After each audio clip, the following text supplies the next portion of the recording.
Hello my dear students, welcome to my channel DPSC diaries. तो आज मैं कराने वाली हूँ डीएसएसबी एनटीटी पार्ट बी का practice set 14।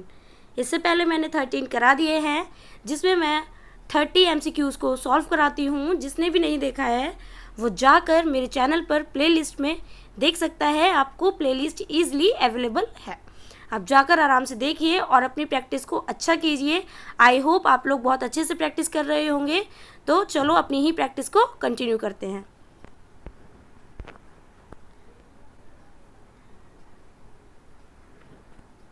Child development and pedagogy, child development and pedagogy से रिलेटेड क्वेश्चंस लिए हैं मैंने। विच of the following is the most important factor for child development. Which of the following is the most important factor for child development. इनमें से कौन सा सबसे ज़्यादा इम्पॉर्टेंट फैक्टर है चाइल्ड डेवलपमेंट का। ए हेरिडिटी, बी एनवायरनमेंट, सी स्कूल या फिर डी न्यूट्रिशन। हेरिडिटी या फिर स्कूल, सबसे ज़्यादा इम्पॉर्टेंट क्या होगा? एनवायरनमेंट होगा। हेरिडिटी नहीं होगा, स्कूल भी नहीं होगा और न्यूट्रिशन भी नहीं। स्कूल भी एनवायरनमेंट के अंदर आ जाता है और न्यूट्रिशन, हेरिडिटी, सबसे ज़्यादा एनवायरनमेंट इम्पॉर्टेंट है। तो बी ऑप्शन करेक्ट हो जाएगा। Now come to the next question. Next question है the term readiness in learning refers to. Readiness in learning. A. Physical growth, B. Motivation and maturity for learning या फिर C. Mental development only या फिर D. Emotional maturity. अब इसमें पूछा है कि readiness in learning refers, readiness, motivation and maturity for learning. B option इसका आंसर होगा, motivation and maturity for learning. क्या है? रेडनेस। तो ए ऑप्शन गलत है, सी गलत है, डी भी गलत होगा। Third question, learning is most effective when. Learning is most effective when, learning सबसे ज़्यादा इफेक्टिव कब होगी? इनमें ऑप्शन में हमें बताना है कौन सा करेक्ट होगा। A it is teacher centred, अगर लर्निंग टीचर सेंटर्ड होगी, या फिर बी रूट मेमोराइजेशन होगा, या फिर C it is based on child's interest, या फिर सारी लर्निंग बच्चे के इंटरेस्ट पे बेस्ड होगी। डी चिल्ड्रन आर पनिश्ड, या फिर चिल्ड्रन को पनिश करो। सबसे अच्छी लर्निंग होती है बच्चे की, it is based on child interest.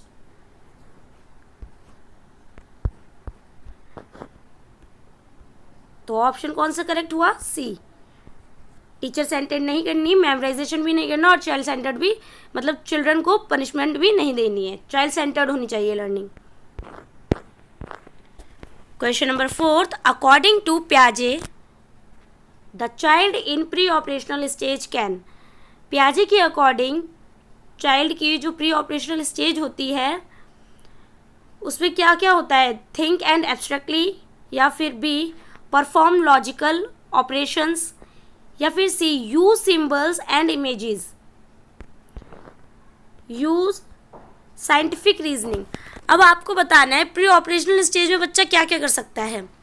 Use symbols and images, think, abstract thinking तो होती ही नहीं है प्री ऑपरेशनल में, परफॉर्म लॉजिकल ऑपरेशंस नहीं, यूज साइंटिफिक रीजनिंग नहीं, ये भी नहीं होगा। सी ऑप्शन करेक्ट होगा। बच्चा प्री ऑपरेशनल में 2 से 6 और 2 से 7 ये होती है प्री ऑपरेशनल की स्टेज। तो यूज सिंबल एंड इमेजेस, बच्चा इसमें सिंबल्स का यूज़ करने लगता है, तो ऑप्शन सी करेक्ट होगा। 5th क्वेश्चन है, teacher should use teaching aids to. Teacher should use teaching aid, teacher use करती है जो टीचिंग एड, वो उससे क्या होता है, किसके लिए यूज़ करती है और क्या फ़ायदा है उसका। A save time, B attract students, मतलब कि टीचिंग के लिए टीचर जो टीचिंग एड यूज़ करती है वो टाइम बचाने के लिए करती है, या फिर अट्रैक्ट करने के लिए करती है स्टूडेंट्स को, या फिर सी सपोर्ट एंड एनहेंस लर्निंग, बच्चे को सपोर्ट करने के लिए और उसकी लर्निंग एनहेंस करने के लिए करती है, या फिर डेकोरेट द क्लासरूम, बस सिर्फ क्लासरूम को डेकोरेट करने के लिए करती है। नहीं, डी गलत हो जाएगा, अट्रैक्ट स्टूडेंट्स भी नहीं और सेव टाइम भी नहीं। सी ऑप्शन बिल्कुल करेक्ट है, सपोर्ट एंड एनहेंस लर्निंग, बच्चे को सपोर्ट करने के लिए और बच्चे की लर्निंग एनहेंस करने के लिए टीचिंग एड्स का यूज़ करती है टीचर्स। अब है question child rights and RTE से रिलेटेड, जो आरटीई एक्ट है और चाइल्ड राइट्स है बच्चों के, उससे रिलेटेड क्वेश्चंस हैं 6 to 10 तक। 6th क्वेश्चन है right to free and compulsory education act was implemented in, जो आरटीई एक्ट है वो कंपल्सरी एजुकेशन, जो right to act free and compulsory education act was implemented, कब इम्प्लीमेंट हुआ था? ए 2002, बी 2005, सी 2009 या फिर डी 2010। कब हुआ था? 2002 में नहीं हुआ था, 2005 में भी नहीं और 2009 में भी नहीं, ये इम्प्लीमेंट हुआ था 2010 में, तो ऑप्शन डी करेक्ट हो जाएगा। नेक्स्ट क्वेश्चन 7th है under RTE act free education is provided to children aged, जो आरटीई एक्ट है इसके under free education is provided to children age, कितनी एज है? आरटीई एक्ट कितने से कितने उम्र के बच्चों के लिए फ्री एंड कंपल्सरी एजुकेशन की बात करता है? A 0 to 6 years, B 3 to 18 years या फिर सी 6 to 14 ईयर्स या फिर होगा D 5 to 16 years.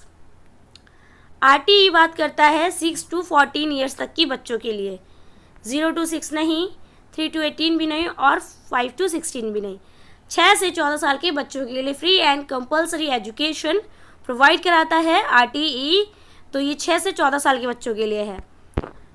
Next question 8th mid day meal is related to, mid day meal is related to, mid day meal किससे रिलेटेड है?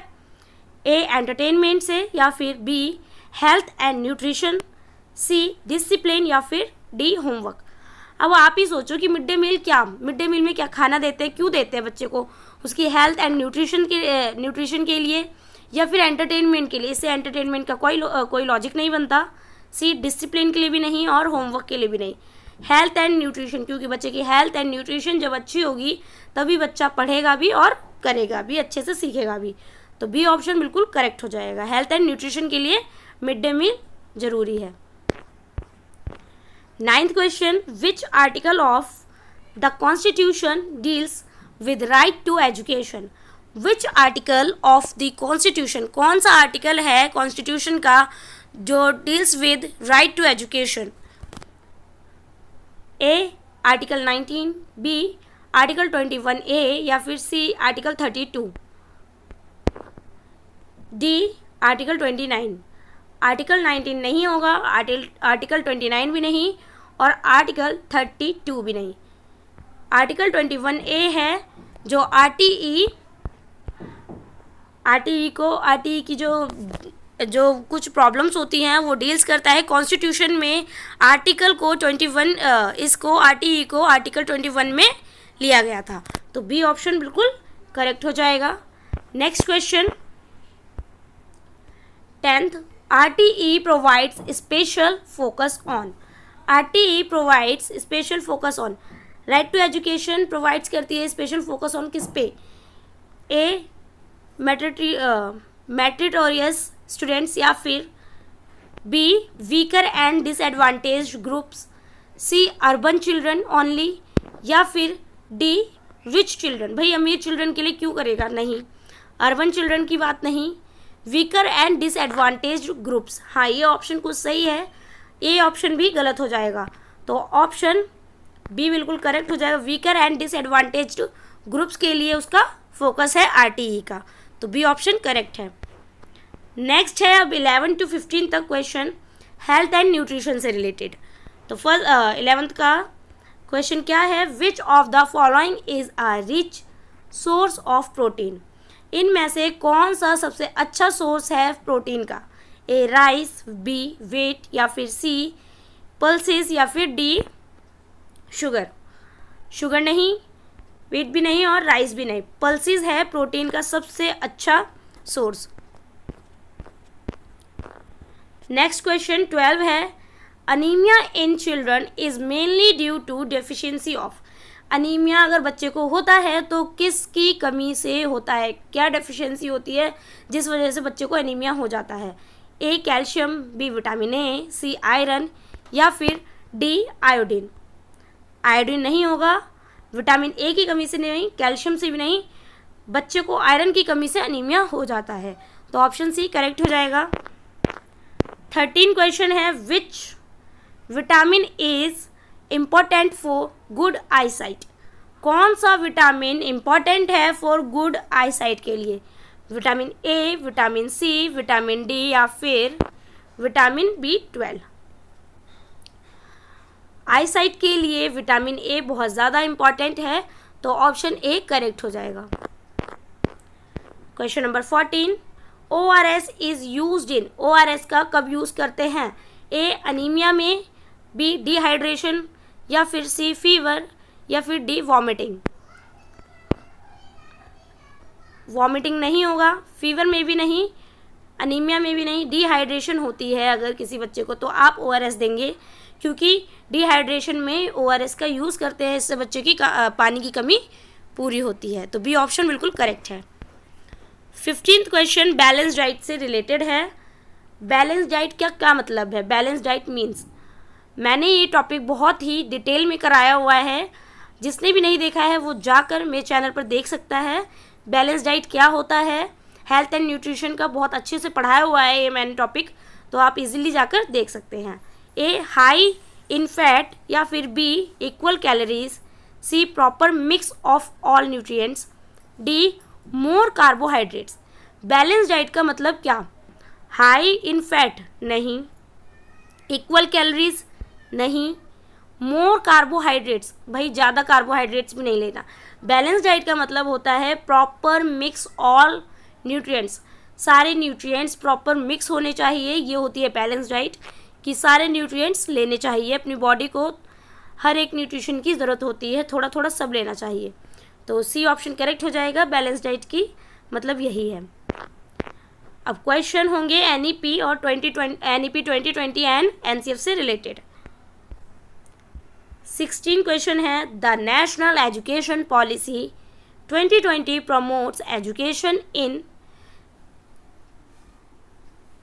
National education policy 2020 promotes education in English में या फिर हिंदी में या फिर मदर टंग होम लैंग्वेज या फिर डी संस्कृत।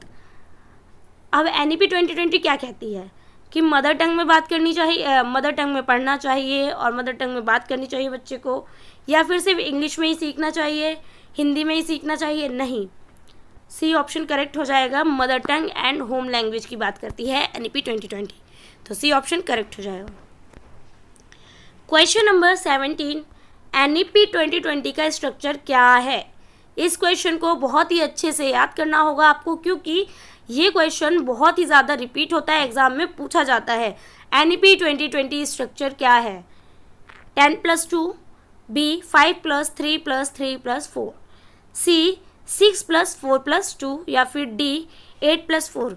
NEP 2020 का स्ट्रक्चर 5+3+3+4 हो गया है, 10+2 नहीं है, 6+4 2 भी नहीं है और 8+4 भी नहीं है।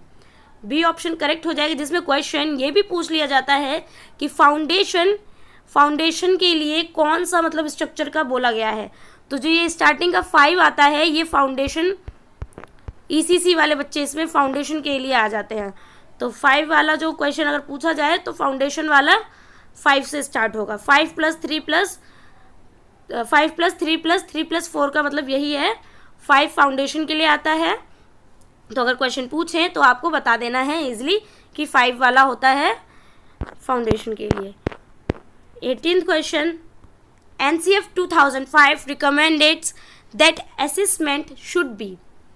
NCF 2005 recommended that assessment should be। Assessment कैसा होना चाहिए? NCF क्या बात करता है कि कैसे असेसमेंट करना चाहिए?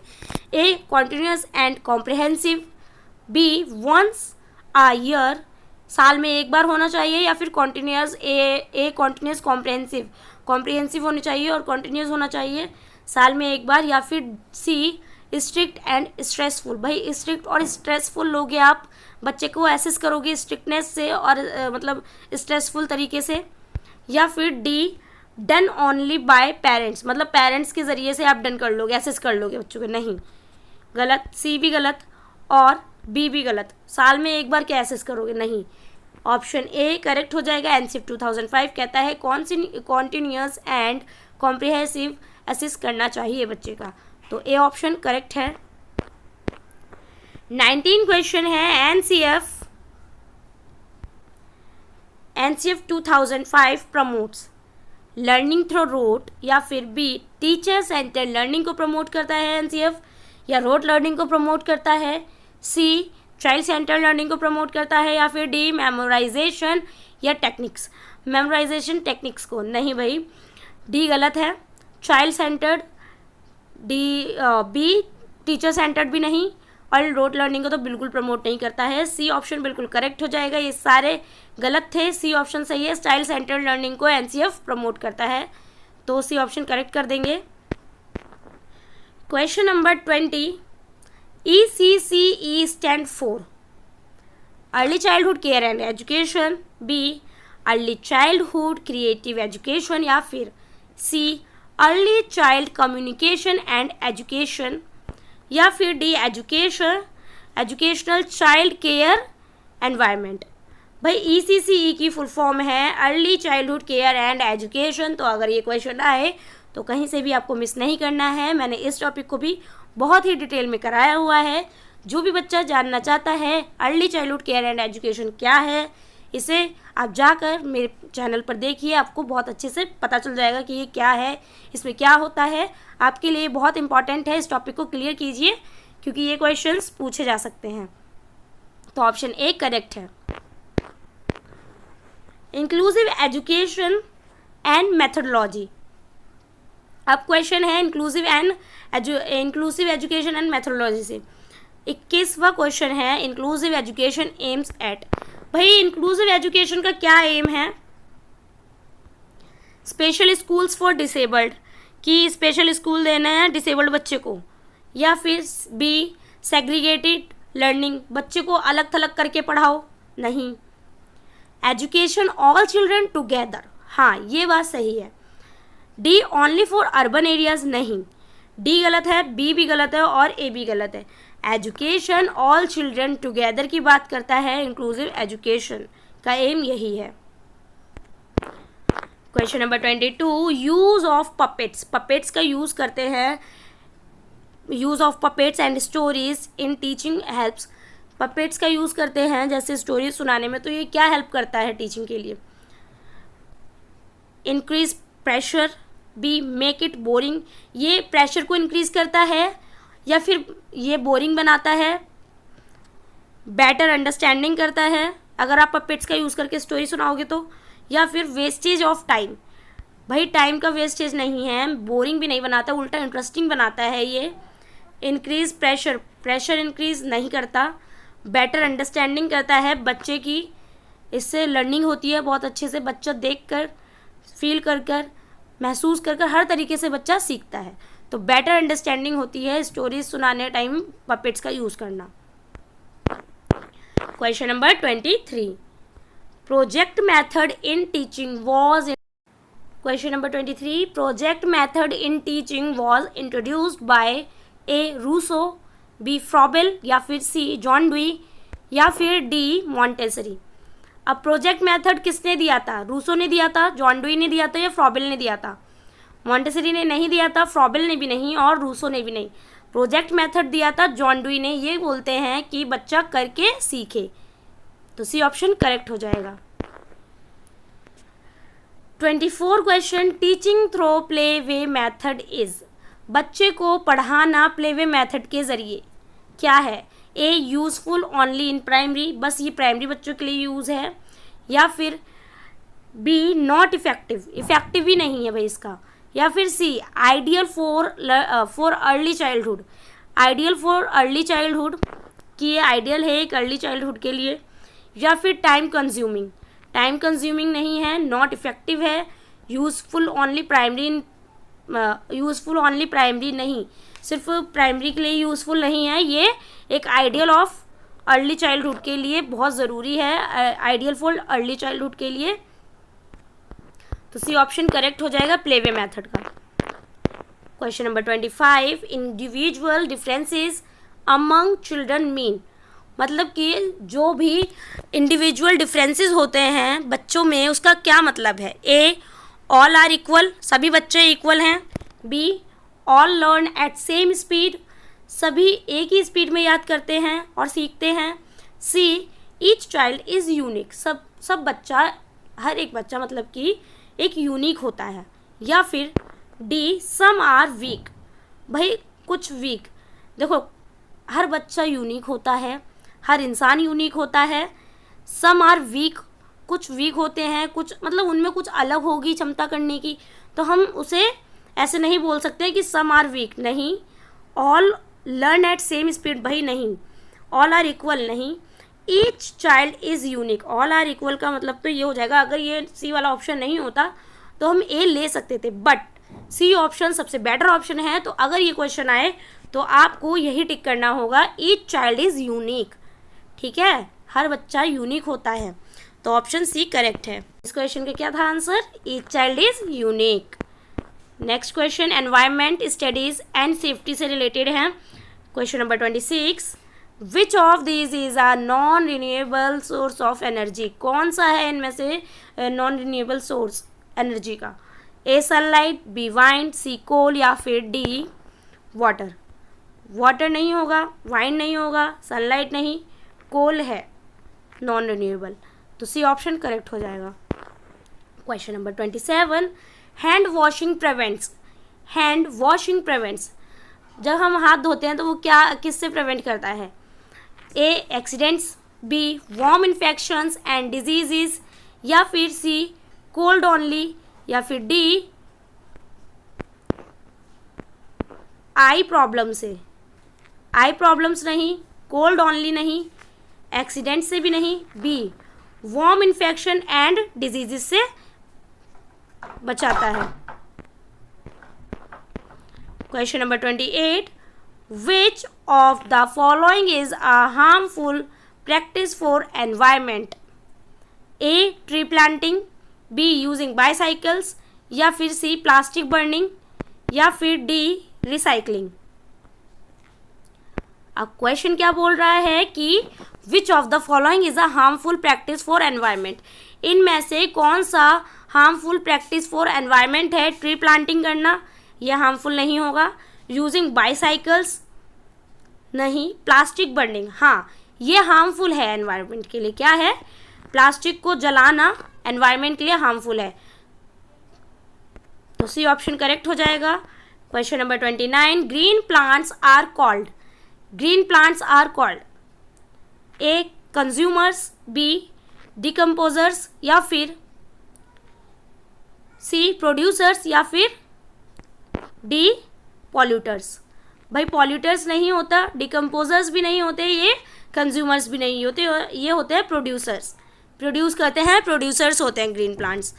तो question number 30, first aid for minor burn is, अगर आपको माइनर बर्न होता है, जलते हैं, जल जाता है जैसे, तो फर्स्ट एड क्या उसके लिए, अप्लाई ऑयल, उस पर तेल लगाओगे, या फिर रब विथ क्लॉथ, क्लॉथ से रब करोगे उसको, या फिर सी, वॉश विथ कोल्ड वाटर, या फिर डी, बैंडेज टाइटली। डी गलत है, रब नहीं करना, अप्लाई ऑयल भी नहीं, वॉश विद कोल्ड वाटर, ठंडे पानी से उसको धोना है, तो सी ऑप्शन करेक्ट हो जाएगा। ये थे हमारे आज के 30 क्वेश्चंस जो कंप्लीट हो गए हैं। हमारा 14 प्रैक्टिस सेट डन हो गया है। तो जिसने भी 30 नहीं देखे हैं वो जाके सारे प्रैक्टिस सेट देखिए, और जो भी DSSB की तैयारी कर रहा है वो बहुत अच्छे से अपनी प्रैक्टिस को स्पीड दीजिए, क्योंकि एग्ज़ाम कभी भी हो सकता है। Thank you so much. अगर वीडियो पसंद आई हो तो लाइक करें, कमेंट करें, सब्सक्राइब करें। मिलते हैं नेक्स्ट वीडियो में। धन्यवाद।